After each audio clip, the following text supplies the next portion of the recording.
and hit record. Thank you very much, Carlos. Once again, my name is Luke Sims and I am the Assistant City Planner, and I'll be one of your co-guides on today's experience. We are going to look at three different sections of the comprehensive plan, or three different efforts here today on the agenda. The first will be reviewing the vision and values. And I need to apologize, I printed off the wrong version for you right in front of you. We're going to look at the big board over here, and we're going to look online as we go through that. And then we're going to do a section by section review and discussion, making sure that we give everybody the opportunity to weigh in and really help refine what we have here. There is going to be probably some conversation about redundancy or conversation about what this steering committee has discussed in the past. And we want to make sure that this group is comfortable going forward. And then review the draft land use designation map. The land use designation map is a future land use map for our community. And that is one of the core elements of a comprehensive plan update, kind of dictating where things will be going over the next 15 years as we bring in private investment in our community. I do want to take a moment here because we know that we have some people who are going to be leaving early to talk about our next steps. This is our first workshop session, and then we will have another draft goals and objectives meeting on the 29th of September. Those are the next 5 sections of the comprehensive plan update. And then we will be having another steering committee workshop on October 13th. So this is not the last time you will have a crack at the apple here before we move on to our first draft, hopefully before the end of, or before the holiday season of this year. With that, I'm going to direct people to our lovely boards here and our vision and values. The first value that we are the vision that we really kind of landed on here for the city of Winona was that Winona is a vibrant, inclusive river city where we are connected with each other and our beautiful environment, and we lead with entrepreneurial spirit and creativity. And this steering committee took about 4 or 5 looks at this vision and values set before we did land on that. So I want to make sure that's still resonating with this group. I'm seeing some head nods. I'm not seeing anybody jumping on their microphones to tell us that we need to refine this. So we're going to continue on to our core values. The first value is livability and well-being. We value our community services and events that support our overall health and bring us together. We cherish our connections with each other and work toward a future where we all have access to the places we love and feel a sense of safety and belonging. Our next core value is environment and recreation. We treasure our natural resources, parks and trails as a source of enjoyment and recreation activities for all residents and visitors. We will actively preserve, enhance, and increase accessibility to our environment for future generations. Our next core value is entrepreneurship and the economy. Our entrepreneurial spirit and industrial heritage are the foundation for growth of our robust, diverse economy. We invest in our downtown and other physical assets, and we create the conditions for bold and innovative ideas to flourish. And our next core value is learning and culture. We value our diversity of educational offerings, events, and community institutions that support lifelong learning and exploration of arts and culture. We celebrate the contribution of our youth and community members of all ages to our artistic and cultural fabric and work to empower everyone to thrive in our city. Now, the goal of this workshop session is not necessarily to rehash these vision and values. They are, of course, still a working draft for our community, but we've already really dwelled on this with the steering committee. I want all of you to keep it in mind as we do talk through these goals and objectives. And with that, I'm going to pull up our first section, which is housing and neighborhoods. And here I'm going to call on our excellent staff member, Nick Larson. And Nick, if you would like to walk us through our goals, quite literally, line by line, and let's go ahead and stop on our goals and our objectives and see what we have from the steering committee. And before you grab a microphone, I'll just kind of set the tone here if you're fine with that. So our first goal is to enhance housing choice in the city of Winona. And here we have 3 objectives supporting that: increasing density while maintaining neighborhood character, providing incentives to rehabilitate existing houses, and amending zoning in commercial and light industrial zoning areas to allow for new residential homes where appropriate. Any thoughts, concerns, other issues, or comments from this group?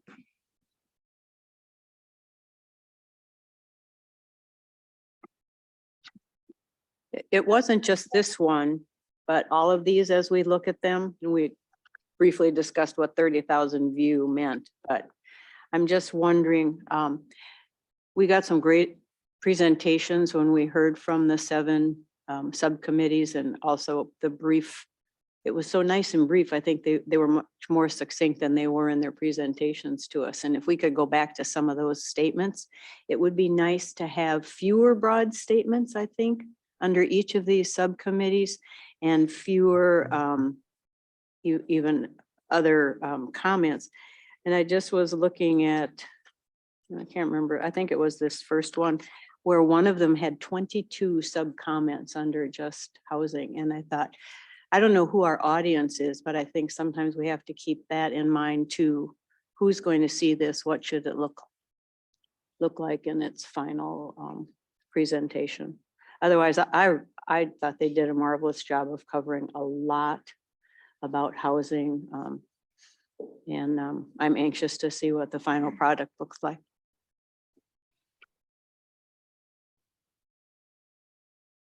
All right, thank you. Is there any other comments or questions on that first goal there? Go ahead, Rochelle. Yeah. Maybe just taking off a little bit on that comment, looking at that enhanced housing choice, that seems to be a prevalent thought throughout this one. And I wonder if that isn't sort of the big strategy or goal.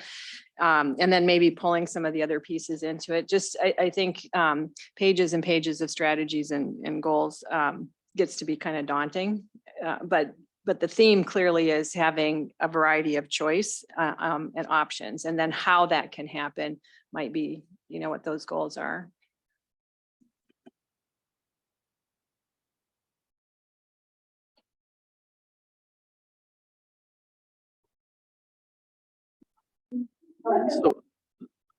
So based on those comments, maybe it would be good for us to pull back rather than going into these goals more individually and kind of focusing on the housing section overall. And I think that what Rochelle just said really touched on that key component, the theme of housing choice. And is there anything in here with this section that really speaks to that you feel maybe should be more emphasized amongst this multitude of goals and objectives, kind of as maybe as separate pillars of this section, if there are goals that we really do need to coalesce around rather than redundancy or the really broad scope here? I thought one of them would be that increasing density in areas where we don't allow it right now. And I think some of them were talking about fringe, commercial, light manufacturing, activity centers. Plato's Donuts couldn't be where it is now with the rules and regs that we have. So that type of thing. And then some government aid to help with some of these housing choices. How can we provide help for new owners? Even homelessness was listed in there. How are we going to address some of those issues? So I would add to that, I think another theme that jumped out to me was really around like all the zoning codes or city codes that you could probably pull a lot of different things that could be contemplated about how they might change to support the actual goal. Because they're interspersed, in a variety of things, whether that's business or housing or, the different kinds of neighborhoods to make the things happen.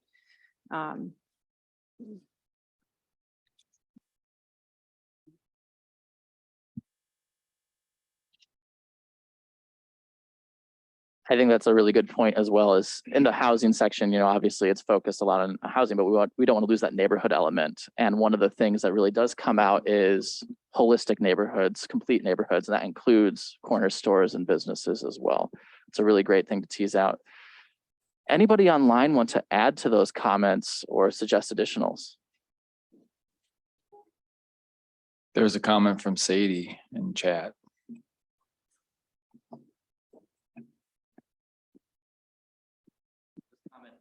I do have an environmental justice concern related to more housing in light industrial areas. The APA is severely backlogged on risk and toxicity for both ubiquitous and non-contaminants of emerging concerns, especially airborne.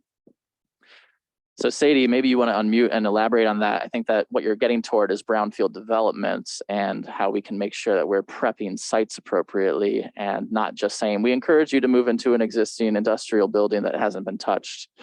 If you want to add your voice to that. Yeah, some of my graduate work was on airborne contaminants and toxicity and relations to cancer. And I think I would just like to see somewhere in here some extra acknowledgement that just adhering to current advisements by the EPA is not enough. That we should also do some extra work on our own to ensure that, because I assume this will be more affordable housing in light industrial areas. But I just want to make sure that we're not, just stepping into the same thing that's been going on for a long time.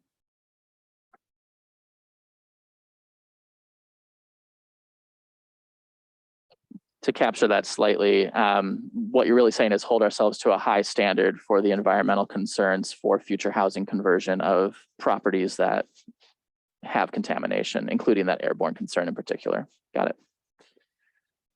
Any other comments? And I was targeting our friends online just because I want to make sure that you, of course, are welcome to comment, but it looks like Jeff is grabbing a microphone. I don't see where it's explicitly discussed in here, and it's probably because it's such a complicated issue, but it seems to me that one of the important aspects of a future in housing is a unified vision. And that's an ideal world that every landowner buys into a comprehensive vision. But one of the challenges that we struggle with today is that we have different visions within a single block. And so you see large discrepancies between how the house is cared for, what's done to it, the occupants that are in it. And if we, just as an example, if you're to say, well, we'd like to designate a block as a family block, one that, it's near a school, and for all these other reasons, it's a safe area, it's a clean area, it's all these things that you'd say, this is really a very attractive area for families with young children, for instance. And we have lots of examples of that. Winona is blessed to be a warm nest for young families. But a lot of these blocks have, for lack of a better term, discouraging aspects to them, whether it's a student rental or a house that is not maintained very well, or there's some aspect of it. And that disparity within blocks and within the community is a function of people's vision. A landowner might have a 5-year vision for their property, whereas the next door neighbor might have a 10-year or 20-year or 30-year. The city has a 50-year vision for that block. And that's natural. That's going to occur. And there are ways to align those horizons to say, okay, if we've got a block of people who are looking whether it's landowners, landlords, or family occupants, they've got a 20-year vision on that block. And so it looks shepherded and stewarded in that way. And so you don't get these jarring discrepancies that really kind of draw down the entire area. And you see it when you feel it when you see it. You go into communities and you see these blocks of areas where it's like, wow, everybody's buying into the same vision. They are all buying into this is a long-term place where they want to lay their heads down on the pillow. They want their children to grow up. They want their grandparents to walk the sidewalks. And that's a different vision than somebody says, I want to fit as many students in as I possibly can, or I want to maximize the dollar utility of this rental footprint.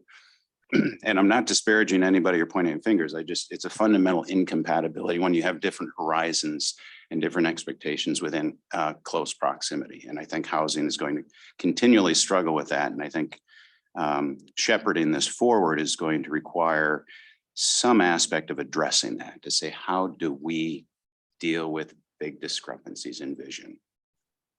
That was an excellent comment. And I think one of the things that we don't have running through these goals and objectives currently in their draft form is a neighborhood planning promotion, for example, which I think is kind of what you're getting to is we have identity within our separate blocks or series of blocks that could be enshrined or coordinated in a better manner.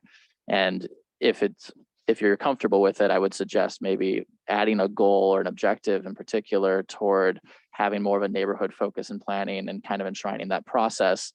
I will note that our accessible government subcommittee is trying to promote in their goals and objectives section a cooperative designing process where you do intentionally integrate people, stakeholders, and especially those who traditionally aren't invited to the table for that type of element. And I think that that would mesh well here as well.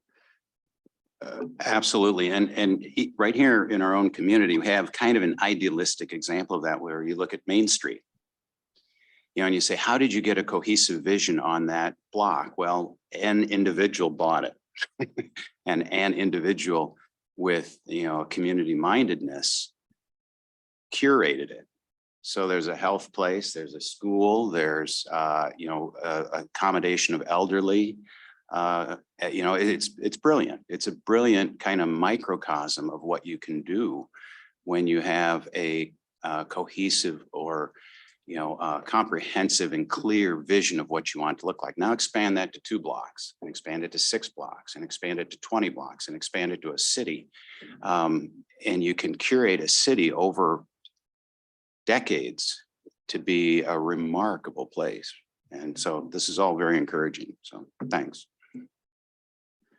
And I would just follow up to that. This is Carlos Espinosa, city planner speaking. And to a certain extent, that's what we're doing here right now, is establishing that curation of the city for the next 15 to 20 years here.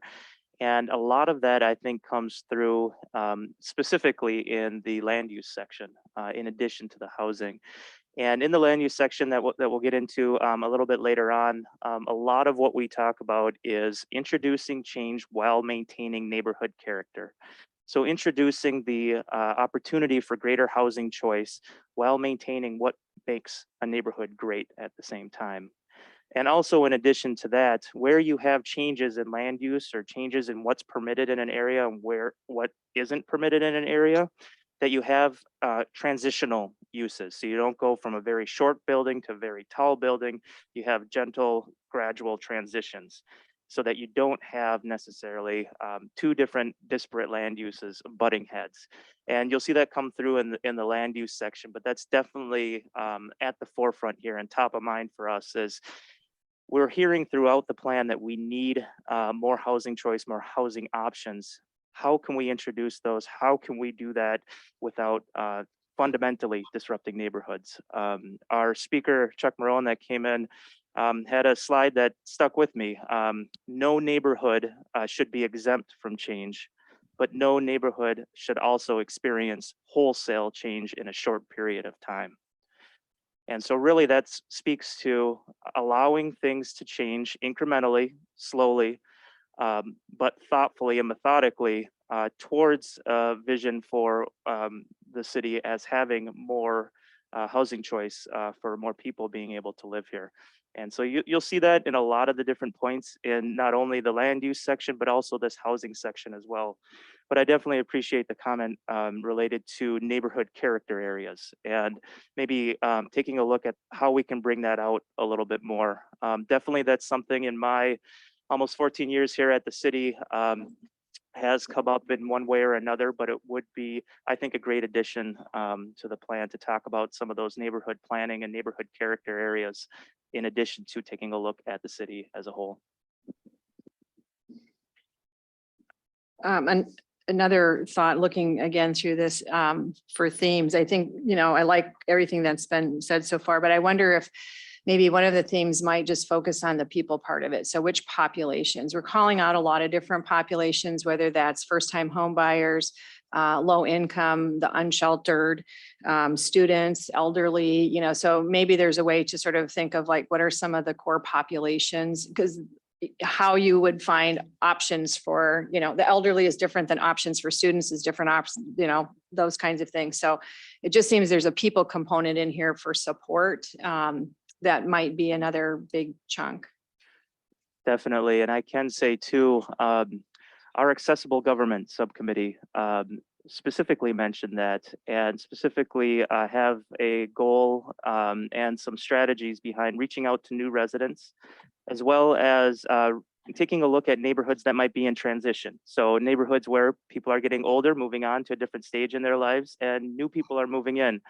And keeping mind of where those physical areas and geographical areas are at in the city in order to be able to contact people and say, hey, you're a first time home buyer in this area of the city. These are the resources that are around for you. This is kind of the overall rubric and future land use plan for your area, just to bring people into the fold when they're coming into a new area of the city.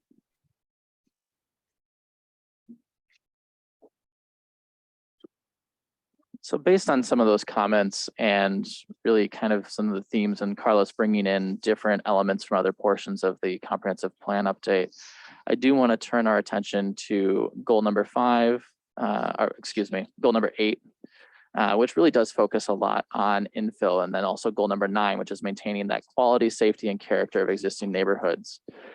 And the balance that, of course, needs to be struck between all of that, to Rochelle's point, which populations are we targeting and serving, and specifically calling out they're going to have different desires and looks. And I want to really draw attention to, are we going far enough when we say things like 8.13 through infill development and redevelopment efforts, more home choice, 8.14 evaluating the need to incorporate owner occupied duplexes and triplexes, or when we look over at 9.1 proactively enforcing the city of Winona home and yard maintenance component. Do we feel that that's in concert with what this group has been proposing? Do we feel it's supported by the values and visions? Does it go far enough? Does it not go, does it go too far? Is it ringing true with the comments that have been made today in terms of neighborhoods?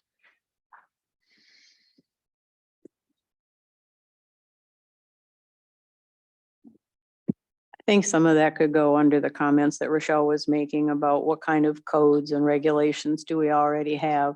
Some that enhance neighborhoods and housing, and some that throw up roadblocks to doing that. And I think some of those comments you just made could fall under that broad heading.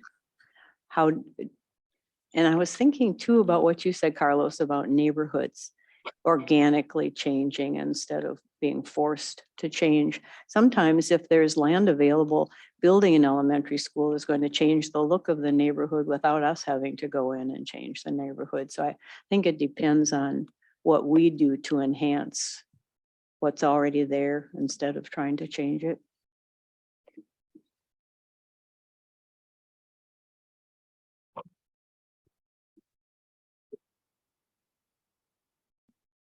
Yeah, I could see why those 2 points would be, there's a lot of room for actual reduction to practice, how you do this. And I think some of them can be rather subtle and organic, and then others can be downright invasive, step in and say that housing has to be changed. And I think it's a delicate balance. And I think the impetus should be there. I think that we should be constantly or regularly evaluating where we see disparities within the vision, and to be communicating openly and honestly about how to close those gaps. So if there's some piece of property that's jarringly inconsistent with the surrounding area, to engage in conversation. But if we're all humans, so we have different levels of communication and connection. And if we aren't able to communicate or connect with an individual and encourage them to see the collective benefit of the vision, I think there will have to be some kind of tools in place and steps that can be taken that say, this is compromising the overall vision, and as such, there's a cost to be paid, whatever that might be. But I think it will require us, if not direct involvement, an ongoing assessment to understand where we've got these rub points, because they will be, over the long haul, challenges, if not for the city dealing with the landowner, the adjacent landowners dealing with the landowners. And it just behooves us to understand where friction will occur in the community. So if that makes any sense. May I say something, Michelle Alexander? You can. Okay, thank you. So 9-1 worries me. I think I brought this up before because it's going to impact most harshly either people that have come from a different background, as in their culture finds different things beautiful and appealing than maybe the average Winonan or American would. And also the people that can least afford to do yard maintenance, either by age or financial situation or location or whatever, or health.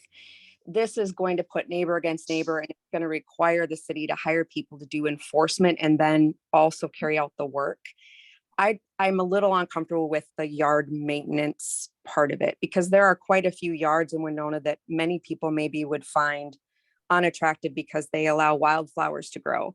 And I could see receiving complaints about that. And then there are some people who want their lawn cut at angles or don't like the type of fencing. I think we have some people that have used some very creative doors and other things to create fencing. And if we get too specific about what we would enforce, I worry about that creativity and individuality, and also mostly the financial impact it'll have on the member, because ultimately if they can't afford the service and we are obligated to now provide that service, it's going to go on their taxes, which increases the cost of their ability to live there.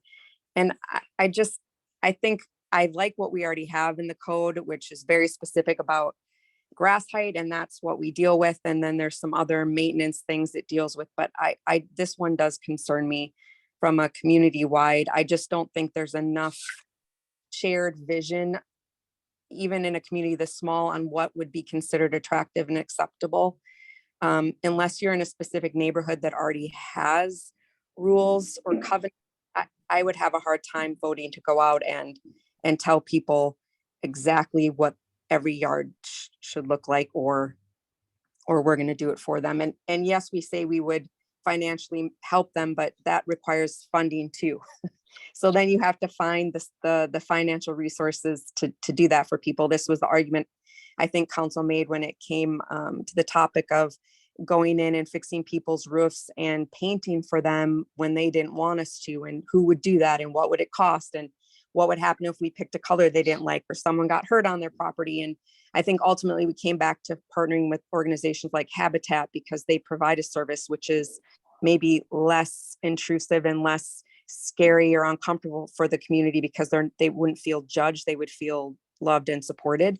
So this one always will make me uncomfortable. Obviously, I mean, we'll see what this group puts forward, but I'm not entirely comfortable with it.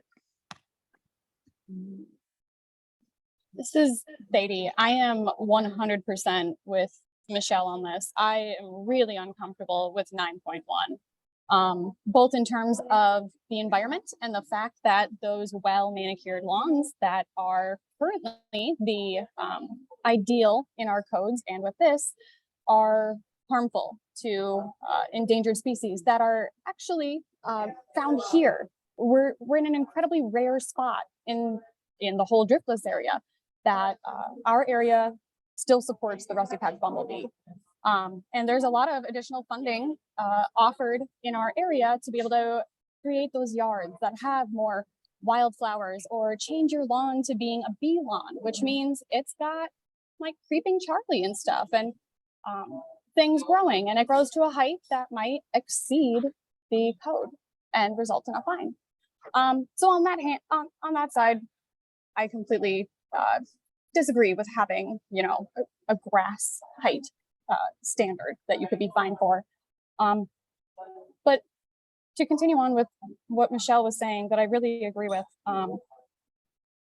not only does it make me deeply uncomfortable to think that this group of people will come in and tell people, oh, your yard is unsightly or your home looks unmaintained. Here we are to help you, and we're going to do it for you and take over. At least from my experience, when times are tough, aesthetics are the least important thing to me. And maybe seeing homes that we think are in need of attention and repair is actually just an indicator for us of a greater need.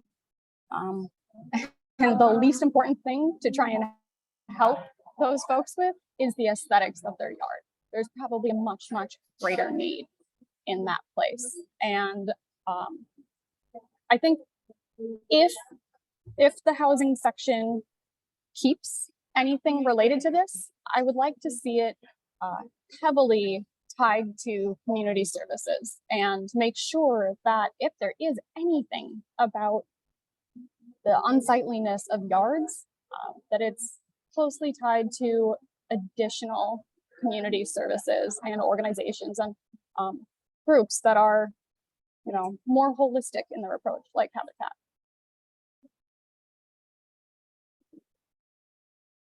Maybe the word safety ought to be in there instead of just the aesthetics. If the home is unsafe for them or for their neighbors, then something should be done. As you said, bring in social services, bring in other folks to help out. But that would be my main concern, is the home safe or the area safe around it. That's a really valuable comment. I think that differentiating safety compared to the innate eclecticism of Winona, which does contribute to part of our community's identity, is maybe what this group is really getting at.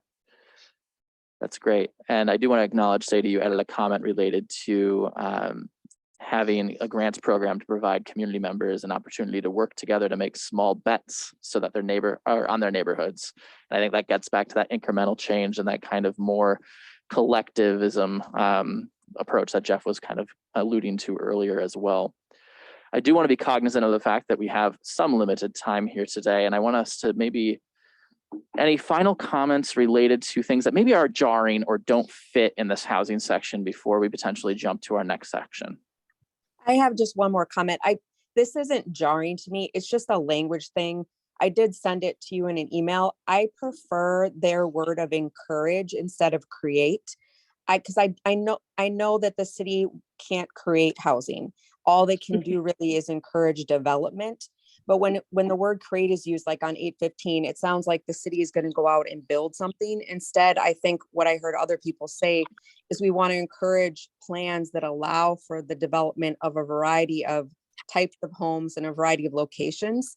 So I would just say they've used mostly encourage, but there's a few like 8.7 and 8.15 and a few other places in here where they use the word create. I would just like us to be more thoughtful about that word, because it brings to mind something that you have to have a partner to do. Like in the case of the city, we don't build the house, we partner with Habitat to build the house. So I just, if it's possible, I would like to consider changing those words to encourage or another choice they've used in theirs. That's just my only other thought on at least the section 8. I think the other one, maybe 8.16 and 8.4 are the same. I mean, it says consider if. I think they're identical almost. They are. Okay. I felt like I was losing my mind. I was say those should be together, and then I think they're identical. So anyway, that's all I had. Thank you. Those are valuable notes. Anybody else before we jump forward? All right, I'm going to recommend that we skip over the land use section and dive into economic development, which is our third section. You will find that, oh, I did not include page numbers on your draft version. My apologies, everybody. But you jump forward ahead, we'll go ahead and dive into that. Now, economic development, we had some fantastic staff members heading that one up, are facilitating that, I should say, and some excellent individuals on the subcommittee as well. Are there any primary takeaways related to economic development from this group? Some of the key themes, and Lucy or Nick can jump in and correct me if I'm wrong, some of the key themes that we really saw was promoting Winona with a unified vision, really marketing how we are a great community. And I think Jeff was hitting on that as well. We're a great nest for people. In addition, really focusing a little bit also on getting people to Winona to experience that and quality of life in our community. So some of those more broad themes were really teased out. Do we feel that that was well reflected in these draft goals and objectives? Do we feel that there's something more that should be added or initial thoughts to be addressed? Go ahead. So I just wanted to add that within this document, we still have to add one of the goals of recognizing that part of our economic development includes tourists, and that has an impact on our community, and we will add that. We also have some other edits we're making to this, but I think you're just talking about general goals. But tourism was missing from this and still is, and we're working on that. I just have a compliment to that group. I really like their strategies of working cohesively with a variety of organizations that have a similar goal, which is to promote the community, either if it's from a business perspective or a tourism perspective or short-term living perspective or a long-term living perspective. I really appreciated the strategies that they put in place and the way they laid them out so that it's clear for anyone looking at it that there's a partnership between the larger organizations and that we work together collectively as a community. I just wanted to compliment that. I thought that was fantastic. We're always happy to hear compliments for our subcommittees and the work that they did. If anybody else has anything good to say, you're welcome to say it, but we also want to take constructive feedback as well. I would just add goal number 4, which is the foundational assets, I think is really good because all these things sort of work together. And, I think it's important to sort of acknowledge. So we just got done talking about housing, and I just speak, to people I recruit. That's one of the hardest things, that it takes, so much time for people to find something that's acceptable for them, to move here. And, we've got from single people to families. Or childcare. I think when we try to do economic development and we're growing, the workforce issues that everybody is facing. So I think calling out like these really fundamental pieces that are part of the economic engine that make things work is really important. So I like that that's in here. Yeah, thank you. Housing was really one of the key things that popped up. Brian, I see you lunging for your microphone. Yeah. One thought I've been having that goes back to when we first started this, looking at the maps of available land in Winona for business and industry and for housing. The land available is generally south of 61, and most of the land that's available in town on the island is for business and industry. We're always talking about how we need housing, and do we need to have, we got the Port Authority working with land for business and industry. Do we need some comparable organization working for land? Maybe we have that somewhat already, but that say, hey, maybe some of this land, some of these spots would be better for housing than would be for industry. That would to increase that availability for more housing options in town. So we don't have much more land in town. So Brian, you touched on a couple elements there that I kind of want to tease out a little bit further. Are you suggesting retailoring maybe the focus or adding additional focus to the Port Authority? Are you suggesting a new organization? How are you viewing that in your mind? Maybe, I don't know if we refocus the Port Authority, possibly. I don't know if there'd be a conflict of interest with the Port Authority or who's on the board of that, but maybe there's some other existing organizations that would be involved, but this, it'd be probably a limited scope, as there's only so many places that could possibly be for housing and inside the lower city. But just to have some say, hey, we need housing, places for housing in Winona, we're kind of full. But hey, here's a piece of land, maybe that'd be better use for housing instead of industry, might be a better, higher use of the land. And I think that might be a really, we'll touch on the actual future land use map at a later point here in our conversation today. And I think that's really kind of that guiding document that helps the community say, yes, we do want to see that. And I agree with you. I think that there's some ambiguity about what organization carries this forward. And I don't know that what you're saying, you're not telling us to explicitly name an organization to do so, is kind of what I wanted to hear from you, is does this document need to do that? And based on your response, I'm not really hearing that it does necessarily. Or could I was thinking, is what you're saying that one of the goals that seems to be missing in economic development is that assuring that there's land available for industry and for housing to support future growth? I don't think we have something like that in here, and perhaps it should be added. Is that, Yeah, and then it would fall on not just economic development, but also kind of covers housing and land use. Excellent, thank you.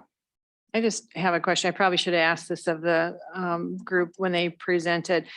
But I'm assuming we've had businesses, and maybe Lucy, you might know this, businesses that are looking at Winona. And do we have covered, like, if they choose not to come to Winona and they go elsewhere, do we know the reasons why? And are we covering all of those reasons within this? So why they choose to go somewhere else? Like an exit, Yeah, I mean, if Winona is one of the, I'm looking at 3 options and Winona is one of them. I don't choose Winona. I'm going over to La Crosse. I'm going to Rochester. I'm going someplace else in the state or a different state. Do we know why they opt not to have Winona? It could be you don't have enough workforce, you don't have enough housing, you don't have something. What is it? What are the things that they're looking for? And do we have those things covered in here to make this attractive for businesses? I think we do have them covered, especially in our foundational assets, knowing we have to work on those things. Those Okay. are real important to businesses. Most of the time when it's a large, let's say statewide search, a large company looking to come in and, they want 10 acres of land or more. So I would say most often on a large search, that's our shortfall. So other than that, we communicate with the businesses and find out why they chose where they chose. Often it's incentives. So like, Yeah, that for was my other example, question. with Mhm. BCS, we put together a financial package that included the state of Minnesota, the Port Authority, because they were going to either be in Winona or be in New York. And when they chose Winona, they said it was because of their existing workforce here. And there were some incentives and training grants provided, Mhm. so. So should incentives, for example, be something that should be included somehow in here? I'm Yeah, we should definitely call that out explicitly. We can definitely do that. I think that's a good suggestion. Andrew, I know that you need to go in the near future, and I wanted to open it up directly to you since we haven't heard from you yet, in case you had any comments that you would like to add in this section. Or if there's anything you're eyeing in the future. Nothing in this section. It's both the topics we covered were very in-depth. The housing one is, as already noted, is very complex. But nothing specific to add in support the commentary and the hard work that's occurred to date. It's been very thought-provoking to review all of these. Perfect. I just wanted to make sure you had an opportunity there. Anything else that we might be missing? I think Rochelle raises a really good point, is what do we feel that maybe this economic development section might be missing that could be added or could be expanded upon potentially? Aside from the tourism element, which we already know needs to be added.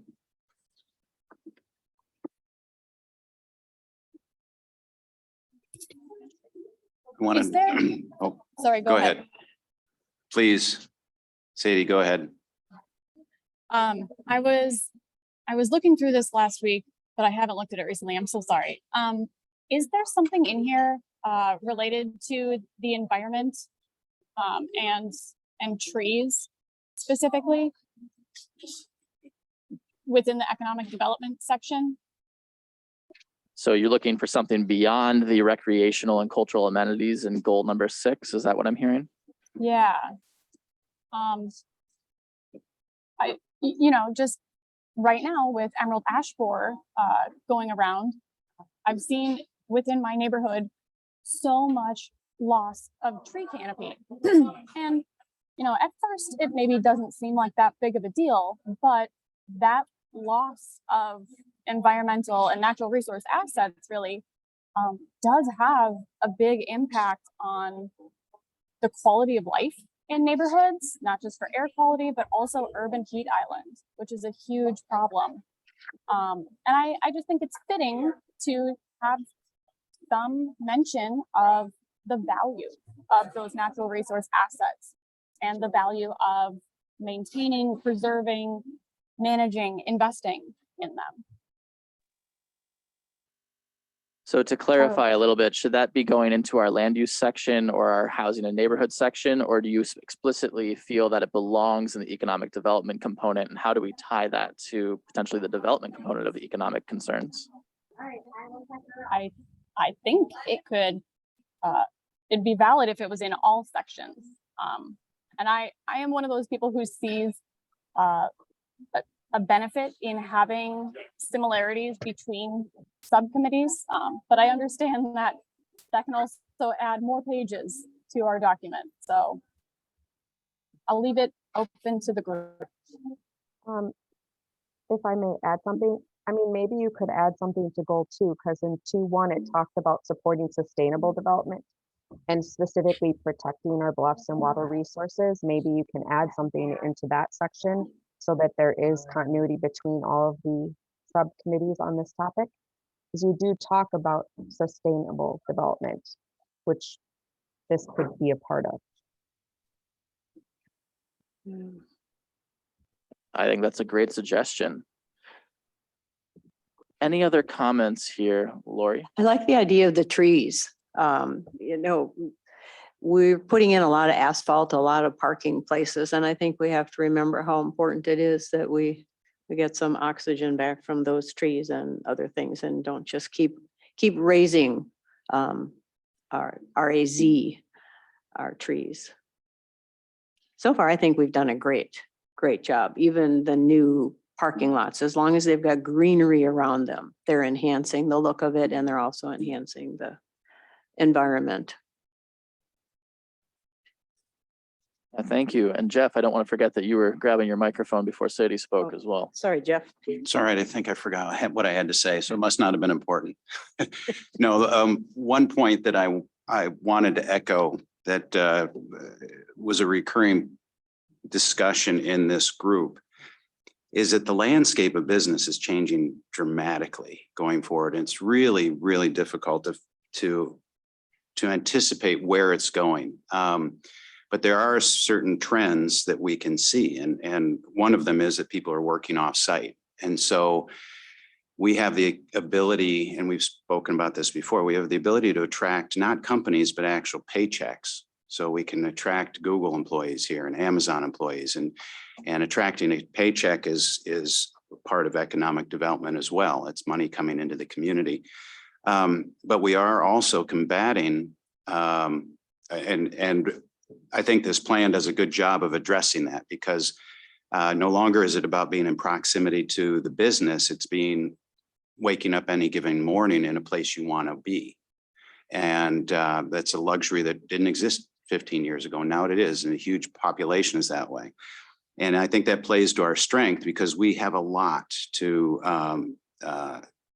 convince people. We have a lot of assets here and a lot of benefits that will make this a place that people want to wake up any given morning. But recruiting businesses, as Rochelle was referring to, is really complicated going forward, because to dislodge a business is a very disruptive process to them. And so we have to provide significant incentives at the very time that businesses like ours are evolving, so that, I can say today that probably, 50% of the hours of our total employee hours are now off-site. And that wasn't the case with manufacturing 10 or 15 years ago. So there's less and less reason for us to relocate, because what we're doing is off-siting people. Now, some are in Winona, but some are all over the world. There are services out there like Upwork and all these where you can contract bookkeeping and graphic design and all these things that we used to have, thousands and thousands of hours for, and now they're off-site. And so it would be hard to dislodge a company like ours and attract it to another location, where actually, as we offload those hours, we're less poachable. to go somewhere else. And so it's an interesting thing, looking forward to say what our business is looking for, that it will be, they're always going to want good talent, but depending on the nature of the business, a higher and higher percentage of their talent will be the such skills that can be telecommuted. Mhm. So again, we're back to that original to say, well, where do those people want to live?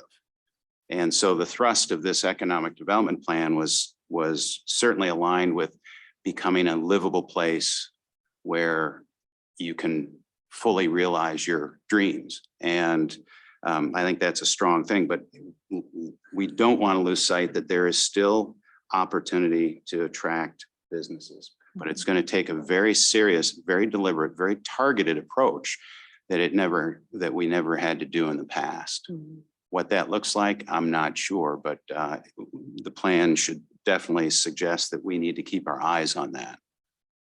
Does that make sense? I think that's why our technology Mhm. goal 5 under this is so important, because it's attracting people as well as businesses along with our vision. Thank you. Those are valuable comments. I do want to address our city manager, Chad Ubel, who is eager to add his comment. Just one quick thought off of Jeff's comments and then Lori's comments. And it's probably just semantics within the plan. But based on those two comments, we've got a goal 4 that says the foundational assets of economic development. And they don't include technology and recreation and culture. And just, is it a shift over to say, hey, these are the foundational assets of new economic development? Again, it's probably semantics because there's certainly goals, but in my mind, that might solidify some of the comments that you've just made, Jeff, and then what Lori had referred to. Because again, if you can work anywhere, you need the technology. Or as we've heard you say many times, Jeff, and I couldn't agree more. If I want to wake up one morning and I can be in Google, like work for Google and be anywhere, we have this intrinsic value of, well, I want to be in Winona and here's why. We certainly lay those out in our draft vision and values, but some of that's related to technology, in my opinion, related to recreation and cultural amenities. And so does it solidify it by saying, hey, these are our foundational assets of economic development? So being that I staff that committee, so foundational assets certainly include that, but I think what the committee felt is that we needed an entire goal dedicated to technology, which is goal 5. And then goal 6, to invest in recreation. They should have their own goal. They're that important, I guess so should how they all should. It's a matter of where we say it. Is it a foundational asset? Or is it a goal to make sure that our recreational, cultural amenities and technology are in place? So maybe it's about where we put it or how it's formatted as we proceed with our consultants.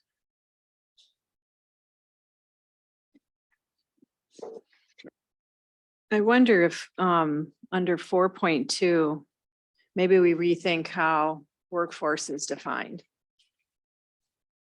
I mean, it's one thing if you're being recruited in your job here, it's another thing if you're recruiting the person and the job is someplace else. And so maybe, broadening how we are thinking about workforce or something.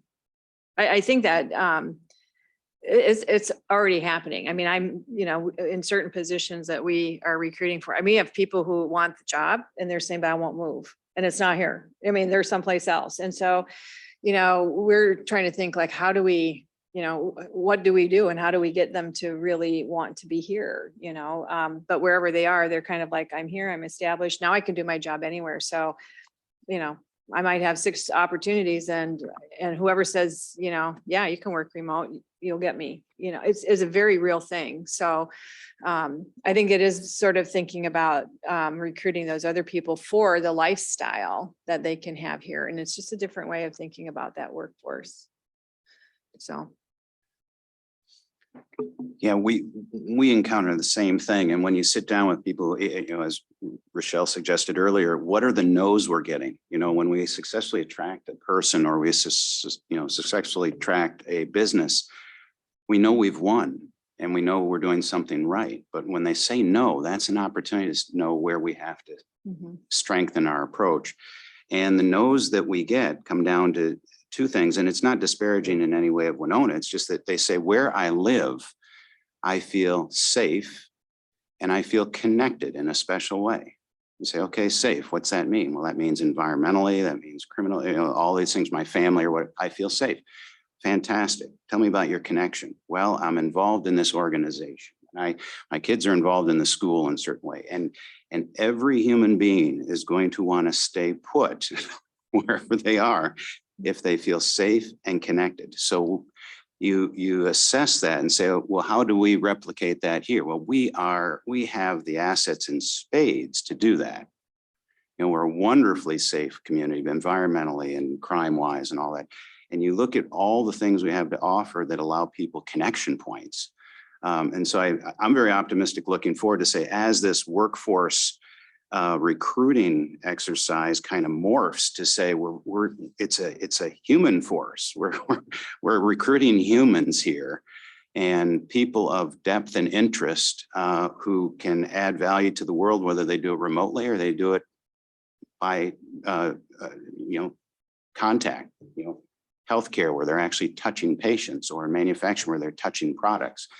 But the same effort remains. We're recruiting humans for safety and connection. And so that's the long-term winning formula. How you reduce that to practice, that's why we have this exercise in place.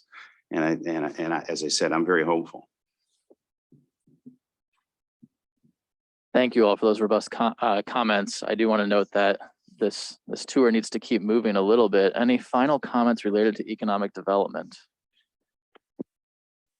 All right, we're going to go ahead and jump into heritage preservation, which is on the next page after goal 6 of the economic development section. And one of the key themes that we want to tease out here from heritage preservation was there was a lot focused on communication and signage. How do you know that Winona has heritage? How do you know intrinsically that you're in a historic district? How do we communicate amongst property owners of historic business or historic buildings, business owners and historic buildings? And how do we make sure that they're getting the right resources to continue to maintain and establish and reinvest? You'll notice that there's some infill tie-in to the economic development and housing sections, as well as some focus as well on how we can make sure that we maintain specific programs like certified local government status, which provides money for the city of Winona and also opens up things like historic preservation projects that bring in millions of dollars worth of value to our community. With that, I will open it up to our steering committee and see if there were any kind of large comments you wanted to make or issues or concerns that you had as well from this section.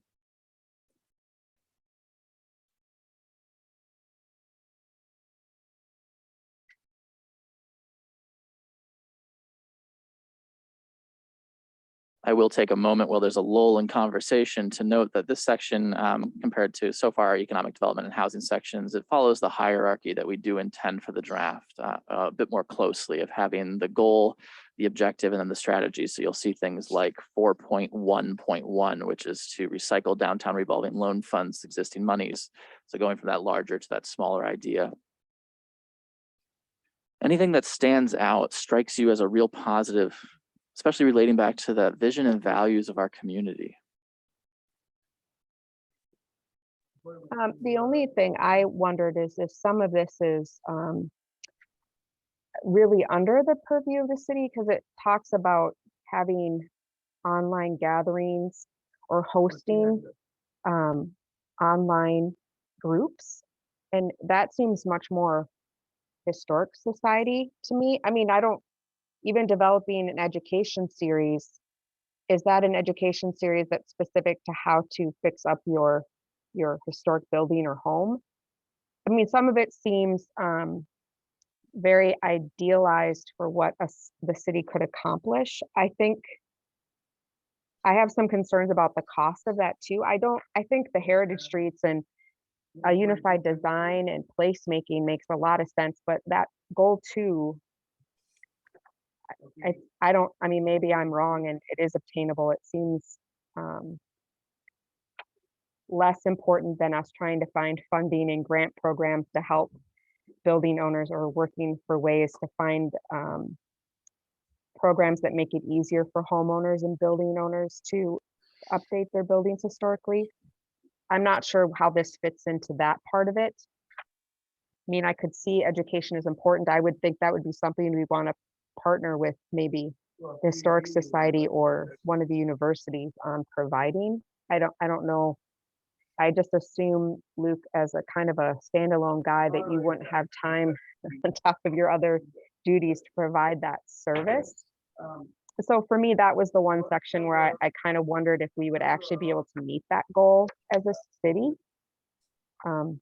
At least the way that it's stated here, like on a yearly basis, implement a strategic education plan. It seems like you'd be looking at having quite a few more employees to be able to accomplish that in your department. But that was just my one thought, is that looks like more like something where the city would lend support or grants or financial programming towards the Historic Society or the university to maybe do that stuff. I'm not sure who would host or coordinate the historic property owner support group. That seems more like a community group that should form organically. Maybe with the support, I could see the Historic Society supporting something like that. But that was really my only big takeaway from the document.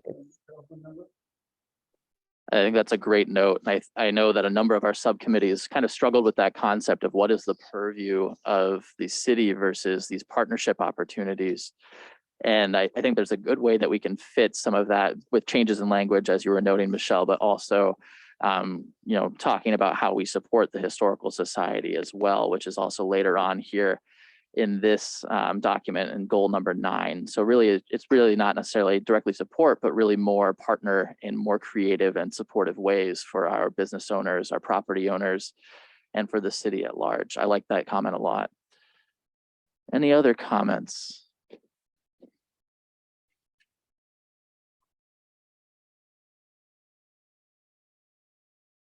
Anything that was jarring or stuck out like a sore thumb that you think maybe should be addressed?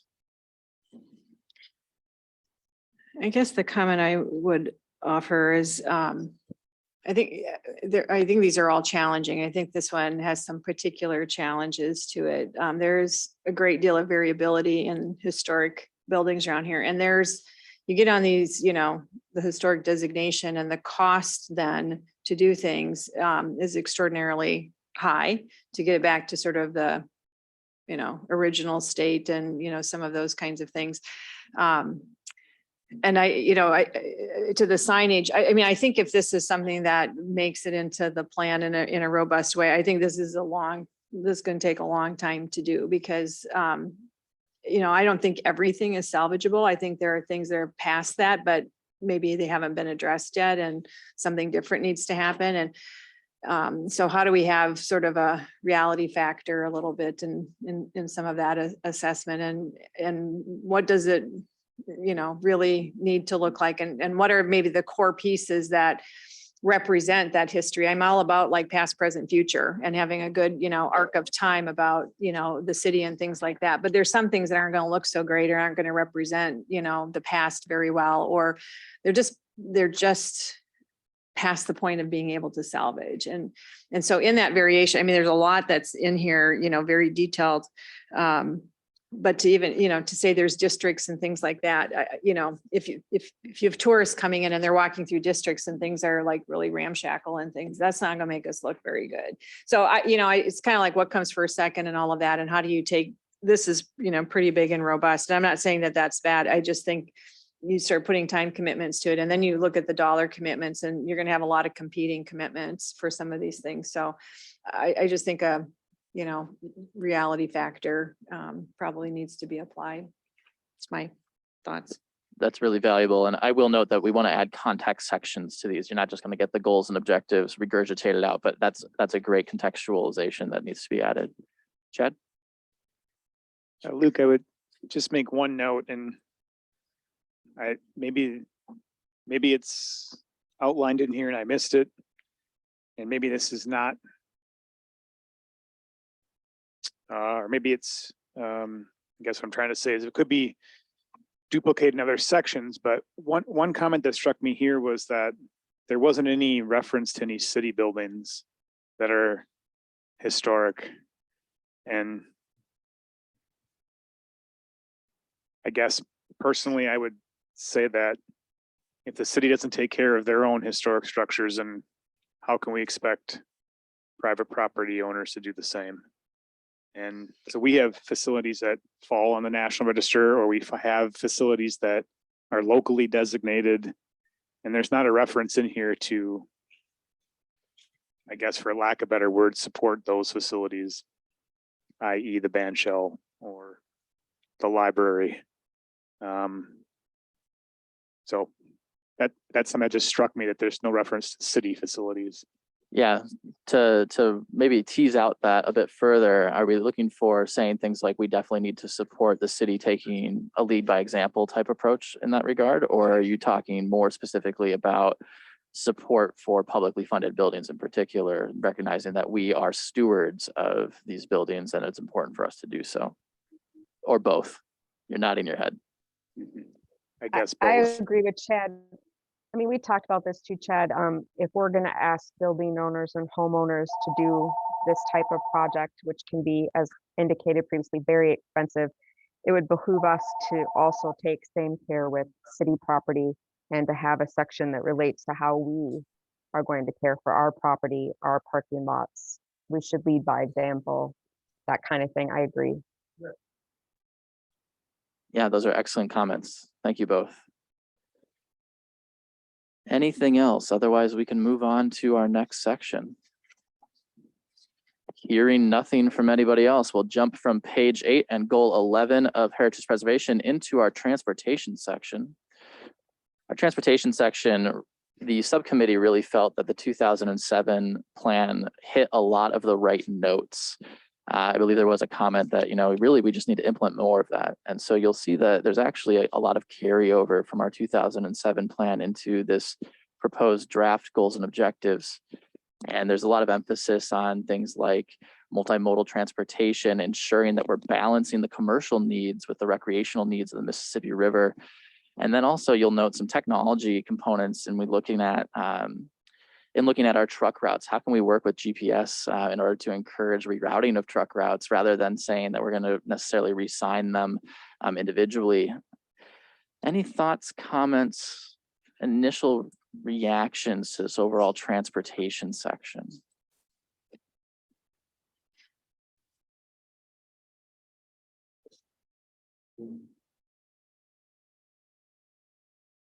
Here, I'll take a moment in the lull in the conversation to highlight one thing that didn't make it into the transportation section, but is highlighted in the accessible government section. Here's that co-design process as well. There was a comment in accessible government about how we don't really feel like there's necessarily enough process involved with the localities that might be affected by traffic projects. And that's not necessarily in this section either, but I did want to highlight it for the steering committee as you all do peruse this document.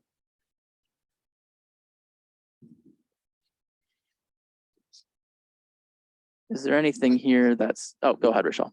I guess the thought that occurs to me is it's similar to sort of housing, is you need to have many options for people, for transportation. It's such a critical thing. And it's a big barrier for people. It's a big barrier to get around town, to get to work, or to get to wherever they're needing to go. And there's a lot of limitations on that. So I think, again, sort of the overarching is, what is the overall transportation system, and how is that made up of, all of these various things, and with consideration for the seasons that we have too, so bike routes are great, for the time of the year you can do it. Some people are pretty hardy and ride in the winter and whatnot. Other people will struggle to be able to, make it to work or, something like that. So I just, I mean, I can say both, you know, as an employer and, you know, one that has a lot of people coming into our business, transportation is like always like top of the list in terms of a barrier. So I think having lots of, some really kind of core options that can work for a lot of different populations, again, is really important. Yeah, that emphasis on who we're serving with our different facilities and how we're serving them better is great. And I think that we can probably change some language to really reflect that here as well. Go ahead, Chad. Luke, just super technical and don't want to certainly miss any individual that had a specific goal here, but 2.5, 3.11,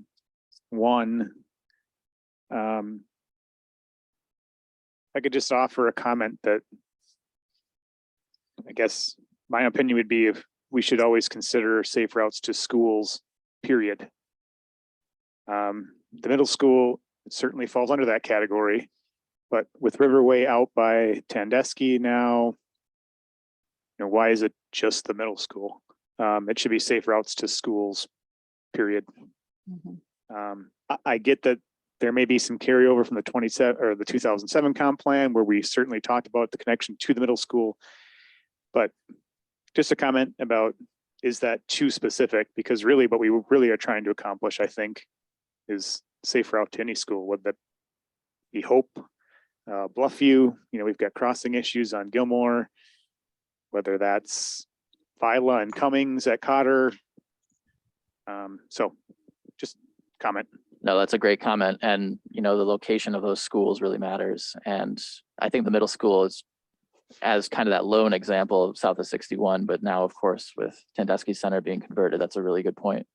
Jovi, I see your hand if you want to go ahead and weigh in here. Yeah, my comment is about goal 1 about public transportation. And so I see the 1.21 make an app available, like electronic display boards, all of those things are really great. However, they are costly. And I would love to see something as like a easier measure to better navigate public transit. I've personally taken our public transit and it is kind of terrible to navigate, for lack of a better word. And I'm someone who's very public transit savvy in large cities, and ours was very challenging. And whether that is a better communication from the city about our public transit offerings and what the routes are via the website, ensuring those things are up to date. My other concern about the app is, you know, some folks who use public transit may not even have smartphones. And so that makes that something that they're not even able to access. So whether that's paper copies or coordinating with area businesses like Quick Trip or the BP gas station downtown, where we have paper copies of what the transit schedule looks like. All of those things offer just a little bit more seamless accessibility to what our public transit system has to offer. And then maybe even having places around the city where you can buy a bus pass, a monthly pass, or tokens, or whatever that ends up, you know, looking like for the system. Those are some excellent notes, and I think that they're easily added into that section. Absolutely. I love hearing that. Luke, I'm sorry. I know staff is not really supposed to We value your voice, Chad. chime Go in ahead. all the time. Again, really quick. I believe in the parks plan. So this maybe this is the answer. But within the parks plan, there's a suggestion, or there was a goal about public transportation going to recreational sites as well, and creating maybe a new green line that would go to recreational sites. I know it's in the park section, but just curious if it needs to be sort of duplicated here to reemphasize that many in our community would like to be able to go to the aquatic center or the East Rec site, and they don't may not have the best transportation to get there. And that public transportation might be the source. I think that's an excellent note. I think the synergies there are phenomenal, and Sadie is in agreement as well, as we see in the chat. Ryan? Yeah, and maybe if you don't add the whole section, you can just include it in the correct goal and then reference back to that part of the formal plan, saying for more details. So you don't have to rewrite it all, but I mean, absolutely agree with you there, Chad. The kids and adults want to make use of our public parks as much as anyone, and this would be a great way to get people to them. And if they're open, it might be another opportunity for tokens to be sold or bus passes, and for them to pick up leaf, the paper to tell them how the transit works or the routes that they go on, because those are public spaces. They'd be readily available for the community to access them. That's a phenomenal framing, Michelle. I loved hearing that. It's a public place that needs to be accessible to the public. Go ahead, Brian. I guess I was thinking what Chad had to say about transportation to parks, and somewhat using parks as transportation with the bike trail around the lakes extends from Violet to Mankato Avenue. Is there possibilities to extend that more as a great way to bike through town, extend it further east and west to make better use of that? It gets plenty of use already, but make that a better way for transportation east and west through town. Yeah, that's a phenomenal note. And I know that there's a note here about that Lake Park path extending horizontally, but I think that there's also a greater note about, what do our parkways, or how can you safely, conveniently, and comfortably continue on a park system basically without knowing that you're now really close to traffic. So that design component also matters. And here I'll make a note that Sadie Newman's calling out the transit coordinator and that role, whether or not they also oversee things like bike infrastructure, walkability, beyond just buses. And I think that the answer to that, it's a robust role. And I think that, we need to have robust responsibilities for whoever does fill that role.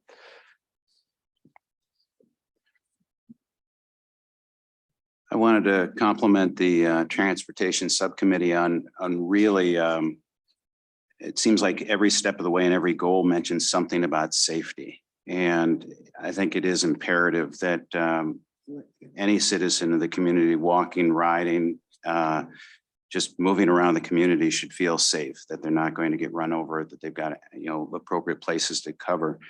To that end, what I'd like to emphasize more in here as well is, I know we talk about safe routes to schools, and we're going to be exploring where students cross and how they cross and making sure that those crossings are safe.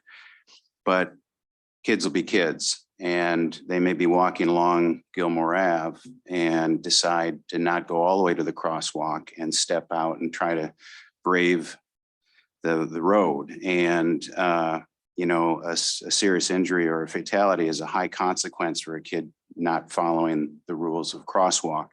So I think it's probably important as well that we look at those areas that have high concentrations of student traffic and make sure that the traffic is at a speed that can respond to a child coming out into the road. I appreciate that comment. The design element component is definitely critical. And I think that we reference in this section of the plan context sensitive guidelines. And there are other sections of the comprehensive plans, draft goals and objectives, particularly as we get to downtown and riverfront in particular. When we create streets, how does it reflect what we value, particularly in those areas? And in that case, safety is such a critical component near schools. That comment really hits home. And Annette, I'm certain that you have something to add to that as well. Well, first, thank you for your comments in regards to the safe routes to schools. I would agree that needs to be continuously reviewed in any improvements that can be done. Another component of transportation within the community is also our school buses and the routes that our buses take, and does an ever evolving, daily changing, sometimes depending on the number of bus drivers we have and things like that. But that is another mode of transportation that is quite huge for this district, for this community, I should say, because we do the transportation for all of our non-public and charter schools also in with our public school transportation. So Casey Indra is our transportation director who works with Jennifer Mackey, who does most of the design of our routes. And so as we're taking into consideration, where there might be some bus stops, or we could do more congregate stops in neighborhoods to be able to pick up students. Those are things to also be taken into consideration alongside the public transport in the community.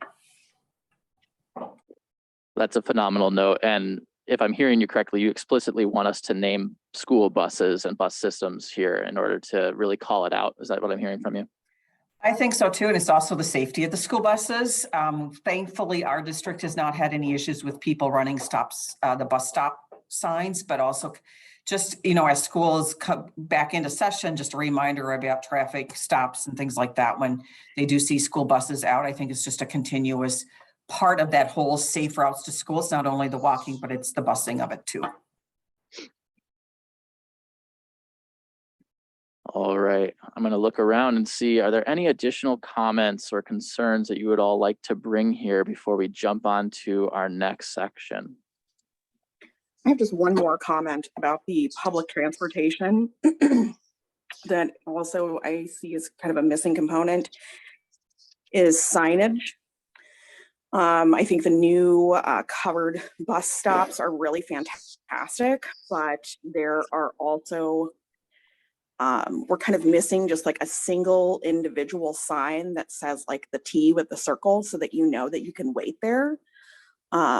And I don't know if that has changed. I haven't noticed any, but years ago when I did take our public transportation, I didn't know where the bus stop would be or could be. And the driver was like, well, just pull the cord, I drop you off on the corner, which again brings up safety and the navigation of the system. That is an excellent thing, an oversight that we should definitely include. Communication really seem to be one of those key themes. And I think it's definitely something that needs to be added here as well. Thank you for that. All right. Seeing no other raised hands, nobody else lunging for a microphone, we will flip past goal 18 and transportation onto page 38 in your document. Here our page numbers have magically reappeared to accessible government. And here in accessible government, we really wanted to communicate with our community better, communicate with our residents better, and also hear back from our residents better. Additionally, there was a lot of focus on the interactions of our community, not just what we're communicating, but how we're actually interacting with them and the understanding of our community as well. Is there any thoughts related to accessible government?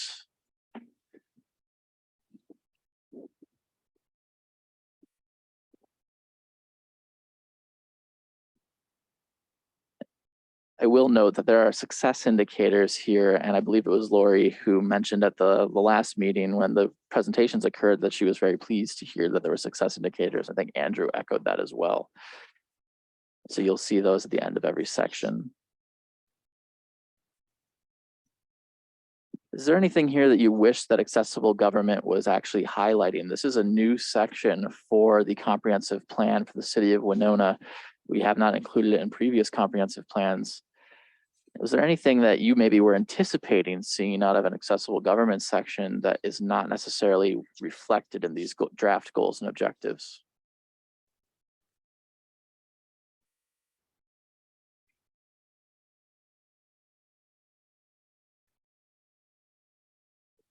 All right. Seeing no comments, and feel free to write us as well. Have no fear. We are open to listening to ideas throughout the entire time. We can jump down past goal number 5 and onto page 42 of this document for transformative projects. Transformative projects is also a new section for the City of Winona comprehensive plan process. And I'll note that they really focused on 5 different potential transformative projects that they all threw a whole bunch of ideas at the board and selected the 5 that seemed the most interesting or most important. And the first 3, which are the Riverfront Trail, the incubator space, and housing, were 3 that they felt needed more robust inclusion in the comprehensive plan, and then 2 that they also discussed, the WSU field house, as well as new city police, fire, and community center facilities. They felt really fell under more other notable projects, so not the same robust treatment necessarily in the comprehensive plan. This section follows a different format than the other goals and objectives sections, and really will be more reflective of that project by project consideration. Is there anything that this steering committee feels could be covered more in depth in any of these sections, or feels should be addressed and wasn't? So given that there's a whole housing section, how does housing as a transformational project differ? That's an excellent note. I think that the transformative projects subcommittee felt housing as a concept could be incredibly transformative for our community. And they didn't identify an individual specific location, but they were really adamant that they needed to focus and promote and reinforce what was already being said essentially in that housing subcommittee section. So you'll see a lot of overlap, a lot of similarity. And from a staff point of view, I think it's a really good representation of what was important when we did this comprehensive plan, so that somebody who picks it up in 2025 or 2035 will know immediately what we were talking about in 2022. Mhm.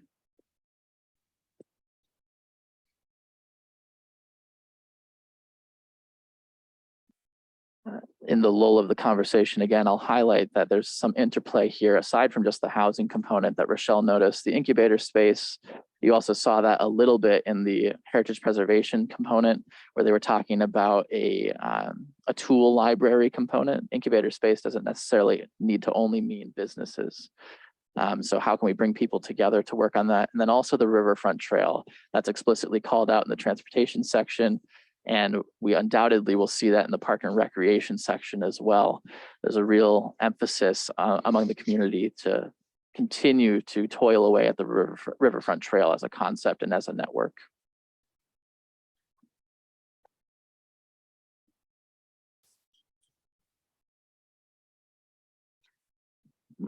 Go ahead, Jeff. I was just curious, obviously the incubator space is a high priority, but we tried something like that in the past. What lessons did we learn that will inform us going forward? And that's definitely part of it too. Looking at that, what lessons did we learn from that experience? And then also looking to other examples where they have been successful in areas like Eau Claire, La Crosse, and Rochester.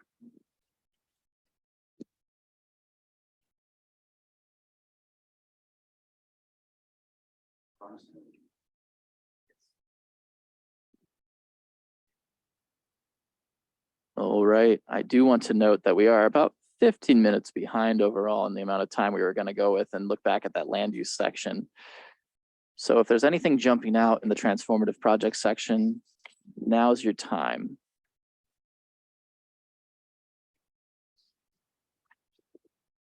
Not seeing any hands raised, people jumping at microphones. I want you all to jump back to page 8 of your document. Again, there's those pesky page numbers. And page 8 of that document is our land use section. The land use section is one of those core components of a comprehensive plan. And this is really broken out into two different sections here. The first are the goals, objectives, and strategies. And then the second component is the land use definitions and designations. And those land use definitions and designations, we want to cover the future land use map as well here.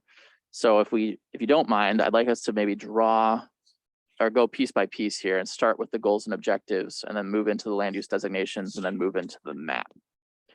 And the map is not included in your document. So if you're looking for it, that's why it's not there.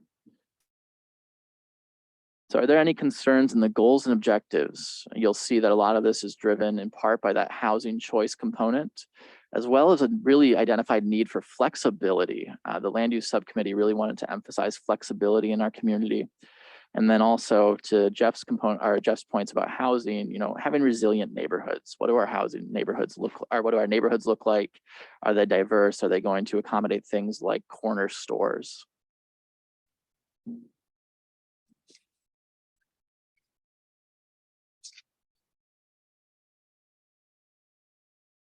Any concerns from anybody on the steering committee? Not seeing anybody jumping up and down with excitement about these.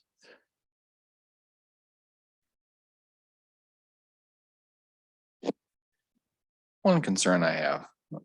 1.3.1, examine bluffland zoning regulations. I mean, on the planning commission and this came about before I was really involved, but there was a lot of thought and time put in to coming up with that regulation. Is that, do you want to be careful with changing that too much, or, you know, that was put in place for a reason, and it seems to be, hopefully it's doing what's intended purpose and isn't too restrictive, but I don't know if we want to be careful, you don't want to throw that out, I think. I think that's a really healthy note. And this is, I think the language probably is a little bit soft for a reason, you know, examining the bluff regulations.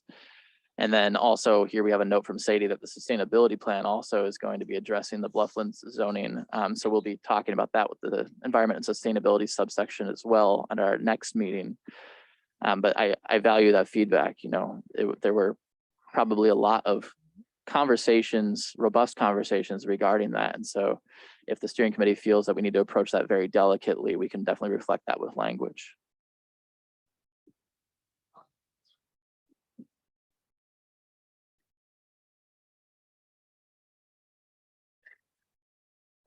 One component here that we do want to draw attention to, since housing is such a recurring theme throughout this document, is a lot of the emphasis here in the land use plan is particularly looking at that lower missing middle component, so duplexes, triplexes.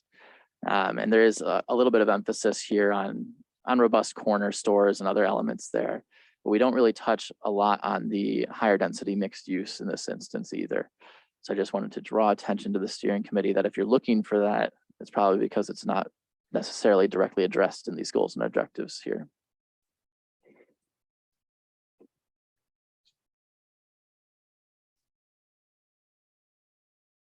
Any other comments or thoughts, concerns? Well, we're going to keep in the land use section, and we're just going to jump down to page 12, and that's our future land use map designations. And here I'll make a note that the future land use map is the underpinning of the zoning as the implementation arm within city code. So the future land use map is set through the comprehensive plan, and it demonstrates legally that this is the intention of our community to take those steps forward. So when we rezone a property from industrial to mixed use neighborhood, for example, we can point to the comprehensive plan as a reflection of the values of the community. And the map is really made up of these land use designations. And these land use designations, the subcommittee felt it was very important to be flexible and also shrink down the number that we had. We had 19 before, and they brought it down to 13. And so they felt that having more diversity within those land use designations was going to be important. And I'll turn it over to City Planner Carlos Espinoza here to kind of walk through some of the highlights of what changed or what's proposed to change in this draft land use designation section. All right, thank you, Luke. So the what you see up on the screen there is our future land use plan designations, and the first three, downtown mixed use, downtown fringe, and neighborhood mixed use. These are our mixed use zoning or mixed use land use designation classifications coming from the 2007 comprehensive plan, and to a certain extent relatively staying pretty much the same. We think they function very well, and what we would look to do is to increase the number of areas that these designations are applied to. So after we go through each one of these new designations, or each one of these designations, we'll take a brief look at a draft map where we would be looking at applying these designations. So the first three are largely unchanged from the 2007 comprehensive plan. The one at the bottom of the page, commercial mixed use. Essentially what we did there is we added mixed use to areas that are designated for commercial. In the 2007 plan, we have areas such as that's east of Mankato, along Highway 61 that are designated solely for commercial uses. And so with this plan, what we wanted to do is introduce the concept and potential for housing to be in that area as well, not just adjacent to it, but potentially as part of the same project as well. We've seen some success with housing in proximity to commercial, especially related to the senior facilities along Mankato, as well as the independent living facility that is adjacent to Winona National Bank in that area as well. So what we'd like to do is with these future land use areas that are designated commercial, introduce the possibility for more housing. And that gets to that goal of creating greater housing choice in areas where people want to live and have access to not only amenities, but necessities as well. Jumping to the next page, the top is limited industrial, office, and fringe residential. In the 2007 plan, this land use category was just limited to limited industrial. But what we wanted to do is reflect the fact that in a lot of our industrial areas, especially some of the older ones, and in the core area of town, they are adjacent to residential areas. And in many of the light industrial applications, they can occur close to, in proximity to residential. And so what we wanted to do is reflect that in our current plan and also open up the potential for residential on the edges of some of these light industrial districts. So residential potentially on the areas, in areas that are close to other residential areas, but maybe used for industrial right now. Right below that, we have general industrial, and this is really that land use category where we'd make sure to separate some of the more heavier industrial uses that have some of those environmental considerations that Sadie brought up a little bit earlier, recognizing the fact that these types of uses are important to the city of Winona, but in many cases and in some particular cases, it's not the best thing to have housing immediately right next to these types of uses. So you'll see that you have those two categories. We're looking to introduce some potential housing in limited industrial areas. Those are industrial uses that don't generally have any offsite or environmental impacts that would affect somebody living in close proximity to those land uses. The next land use designation is really going to be the largest one, and that is suburban residential. And I say largest in terms of area that it would apply to. So we would be looking at applying this designation to essentially all of the residential areas south of Highway 61. And what it would do is it would encapsulate not only existing subdivisions, but the potential for new subdivisions, and then also address current uses right now, including current agricultural uses.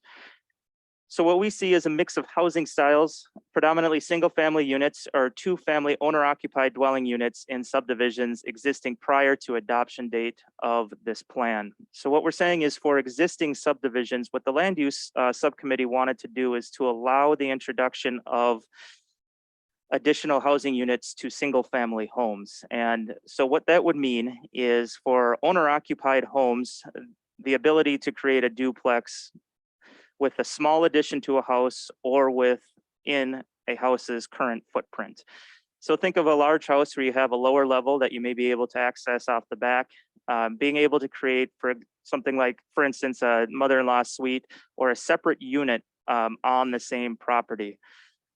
That would be within the footprint of an existing house or with a small addition to an existing house. With the idea being that we can potentially add in the option for more housing choice in these areas without affecting the neighborhood character.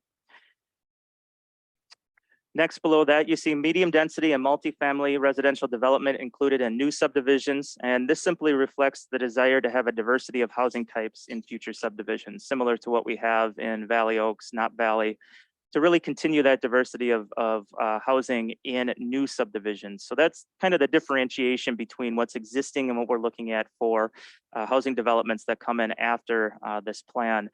We're looking to introduce some greater housing choice within existing developments, but not too much. Don't want to disrupt the character of the existing neighborhoods. But then within new subdivisions, making sure that we're incorporating greater housing choice in those.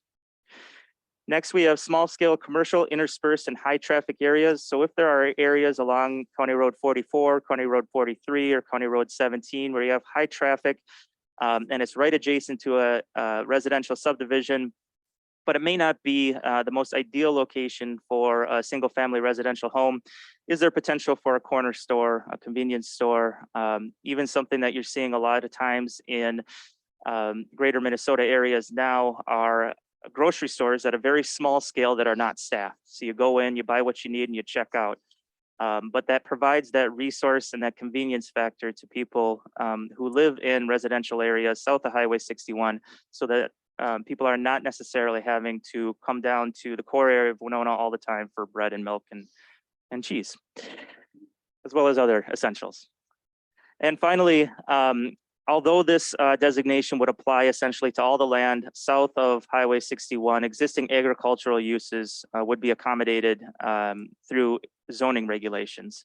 And so if you're currently farming your land, or if it's currently being used for some type of agricultural use, that could be maintained through zoning. All this would do is say that in the future, should you want to sell your land and use it for a subdivision, the comprehensive plan would designate it for future residential land use.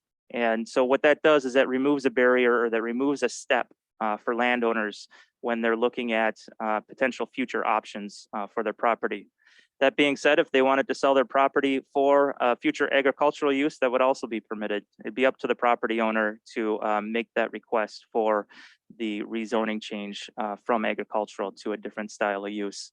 But the overall idea is to say that for all the areas that are within city boundaries, largely adjacent to our existing utilities, we expect them at some point in the near or relatively medium-term future to transition to some type of residential use.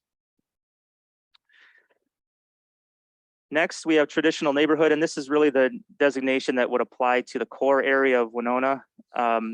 This currently exists in our plan, but we want to also open up and explicitly call out the fact that we want to re-legalize a lot of the small scale commercial uses that currently exist in the core area of Winona. So think Flowers on Broadway, High and Low Tap, Blato's Donuts, those types of things that contribute to resilient neighborhoods, but technically right now in our zoning are not permitted. Next, we have multifamily residential, and this is a carryover as well from 2007. But what this does is identify specific areas where we're looking for some of that higher end of the missing middle housing. And missing middle housing is essentially what we're defining as anything greater than 5 units, but less than 20 units of housing. So that missing middle housing where there's a potential for things like townhouses, small scale apartment buildings, and increased housing choice outside of single family duplexes and triplexes. Next, we have outdoor recreation, open space, and city-owned properties. And this really gets to a lot of the green space that we have in the city and designating it as such, as well as it being a common classification for city-owned properties as well. Next, we have semi-public or institutional designation. This again comes from 2007, but this designation was not applied to our zoning. And so what we would look to do is to create a new zoning district for semi-public institutional. And what this would do is this would allow campuses such as WSU, for instance, St. Mary's, Winona Health, to be able to expand in a manner that is consistent with the character of those institutional uses.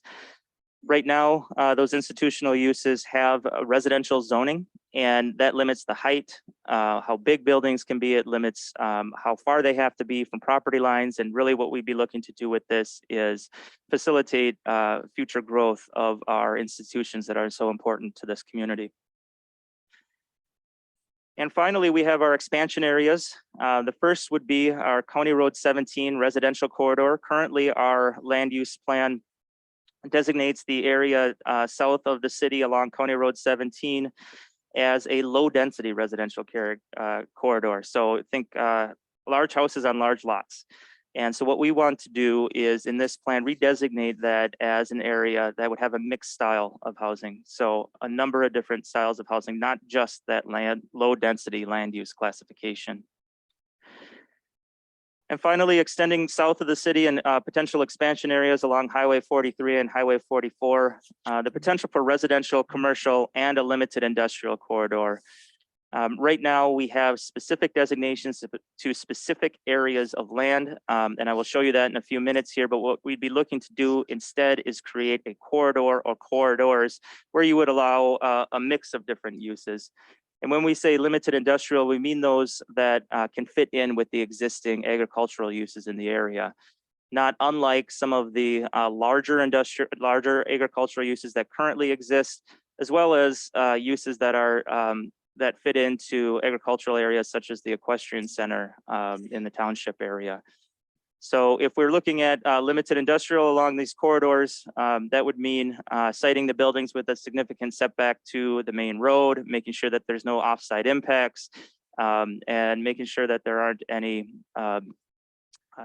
characteristics of the project that would be in conflict with the surrounding agricultural and residential uses. So there's a lot of information there, but I would say that a majority of it is continuing what we have from 2007 and really just introducing some potential for mixed use, additional housing, and additional flexibility throughout the city. Any comments or questions on those designations?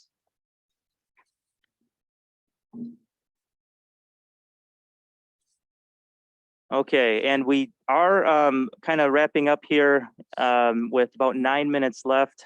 And unfortunately, that's not going to be enough time for me to kind of jump into the map as well as some of the other documents that we were looking at. And so what we'll do is take a look at that at a future meeting. But please take a look at this land use section and let us know if you have any comments or questions related to it as we move forward here. Go ahead, Brian. I'm just gonna echo that the adding in flexibility, increased options for housing in these places seems like a good idea. And looking forward to seeing the map of what this would look like. Yeah, thank you very much. We're excited about the flexibility, and we think that the future land use map is going to be a great reflection of that infill component, that small scale residential and commercial component in particular. We really feel great about that map, but we're excited for you to see it. We'll schedule that for October 13th in that workshop session. Are there any other comments related to the designations, proposed land use designations as they're drafted currently?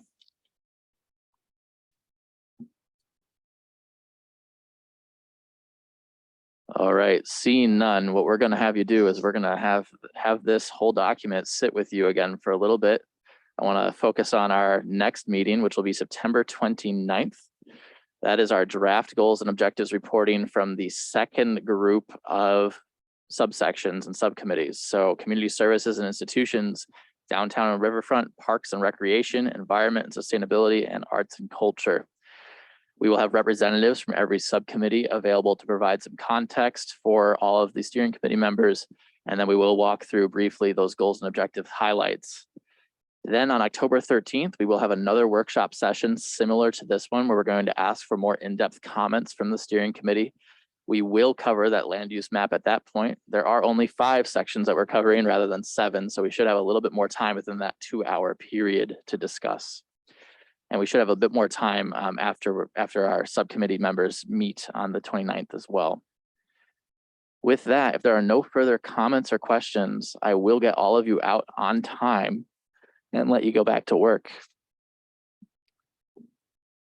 Seeing none, thank you all very much. It was a pleasure to hear from all of you as per usual. Have a good day.